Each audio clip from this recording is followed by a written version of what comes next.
Hey, I'm Jen Harris, senior food writer at the Los Angeles Times. I'm also obsessed with fried chicken, and I call myself the unofficial fried chicken queen of Los Angeles.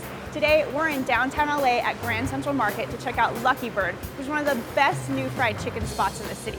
We'll be meeting with Chef Chris Dane, who's going to tell us exactly why the chicken here is so crispy and delicious.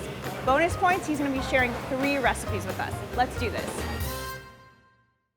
I'm Chris Dane, chef owner of Lucky Bird in Grand Central Market. We wanted to kind of showcase a Los Angeles type fried chicken. Today we're going to show you 3 of our most popular dishes here. So first up we have the chicken sandwich. So we get a boneless skin-on chicken thigh. We put it in a chicken brine. It's got lemon juice, salt, sugar, it's got water, aromatics like garlic and thyme and bay leaf and some lemon peels. And we submerge our chicken in it for up to 8 hours. Pull it out, let the chicken dry overnight. Once the chicken's been dried, we bring it into a dredge of AP flour, paprika, salt, and garlic powder. We use a flour called Wondra flour, and it doesn't absorb grease like a normal AP flour will. So it'll keep your chicken a little bit lighter and a little bit crispier, and it won't have that kind of heavy feeling and weighed down feeling when you're eating it. Into buttermilk after that with our homemade hot sauce, and then into our Wondra flour, which is the instant flour, and then we'll drop it into our pressure fryers. And that helps retain a lot of the moisture. It helps cook our chicken to the appropriate levels in which we need it.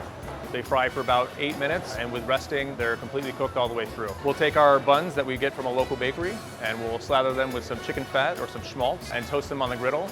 Once they're toasted, we'll smear some paprika aioli on them, and we have house-made pickles and some lettuce that we put on there as well. And that's how you make our chicken sandwich. So excited to eat this fried chicken right now. I haven't eaten anything all day. This is our fried chicken sandwich. Enjoy. Thank you. Right away, look at this thing. Monster. A nice squishy bun. I don't know if I can fit my mouth around this. This is dark meat. Dark meat is key to a good, juicy chicken sandwich. It's fried amazingly. You see how the skin and the breading are not separated from the chicken? This coating is so crisp it basically shatters.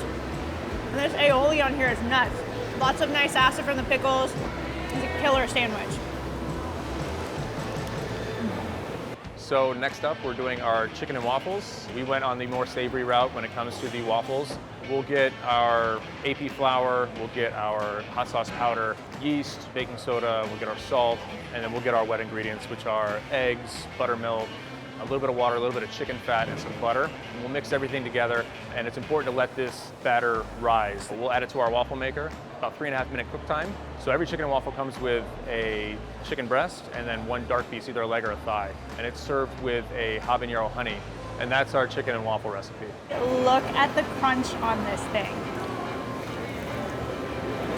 And I love that he added to it with that little bit of lemon zest and Maldon sea salt on top. Oh my God. All right, let's get into these waffles. Because he uses a yeasted dough, it's like a savory, super fluffy waffle. It's like a donut waffle. This is the perfect bite every time. And finally, our buffalo bird. This is our version of a spicy chicken sandwich. We make our own hot sauce here with Fresno chilies, habaneros, garlic, salt, and vinegar. We let that ferment for about a week. Then we'll blend that up. And once the hot sauce is made, we're able to turn that into a buffalo sauce.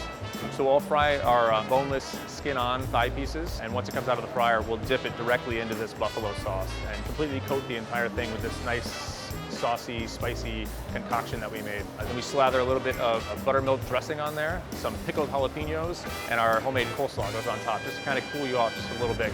And that's the buffalo bird. Monster sandwiches here.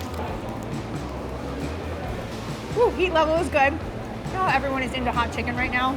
I'm an OG Buffalo fan ever since I discovered Frank's Red Hot. This is like the best buffalo chicken wing you've ever had, smashed into a fantastic sandwich. And then he has this fantastic slaw on here with a buttermilk ranch dressing. It's like you're dipping your wings and eating them.